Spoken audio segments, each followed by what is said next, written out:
نجم سیٹھی صاحب نے ایک ٹویٹ کر دیا، انہوں نے کہا کہ یہ تو بڑا غلط ہوا ہے، کرٹیسزم راشد لطیف نے کیا تو اس پہ پی سی بی نے جس طرح ہائی ہینڈڈنیس کا مظاہرہ کیا ہے یہ کنڈیمیبل ہے، یہ غلط ہے اور اس کو ایسے نہیں کرنا چاہیے تھا۔ تو اس پر پھر محسن نقوی صاحب نے ٹویٹ کیا، انہوں نے کہا کہ جو بھی ہوا ہے وہ قانون کے دائرے میں رہ کر ہوا ہے، جو پی سی بی ہے یا جو کرکٹرز ہیں ان کے جو رائٹس ہیں اس کو پروٹیکٹ کرنا وہ ہماری ذمہ داری ہے۔ انہوں نے کہا جی PCB's action against Rashid Latif was never about silencing criticism. It was about addressing the deliberate spread of false and defamatory allegations. Our proceedings have remained fully within the law and focused solely on protecting the integrity of Pakistan cricket and its players. یعنی کہ انہوں نے کہا کہ یہ criticism یا اس کو ہم نے ختم کرنے کے لیے نہیں کیا، اور یہ قانون اور آئین کے دائرے میں رہ کے ہم نے کیا ہے، اور یہ غلط اور جو بدنام کرنے والے allegations تھے اس کو ایڈریس کیا گیا ہے۔ انہوں نے کہا راشد لطیف نے اپولوجی بھی کر لی ہے آج اپنے سے، اور وہ اس سے جو بورڈ کا سٹانس ہے وہ صحیح ثابت ہوتا ہے، اور انہوں نے کہا ہم اس کی اس اپولوجی کی کو ویلکم کرتے ہیں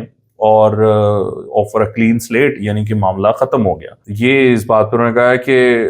محسن نقوی صاحب نے کہا Najam Sethi your comments are completely misplaced, ill-timed and factually incorrect۔ اب یہ بڑی انٹرسٹنگ بات ہے کہ نجم سیٹھی اور محسن نقوی صاحب آمنے سامنے آ گئے ہیں، یہ پہلی دفعہ ہوا ہے، ورنہ نجم سیٹھی صاحب ہلکی پھلکی جو ٹچ ہے وہ لگاتے رہتے تھے لیکن محسن نقوی صاحب رسپونڈ نہیں کرتے تھے، لیکن اس معاملے پہ محسن نقوی صاحب میدان میں آ گئے ہیں اور انہوں نے رسپونڈ کیا ہے نجم سیٹھی صاحب کو۔ That's very interesting۔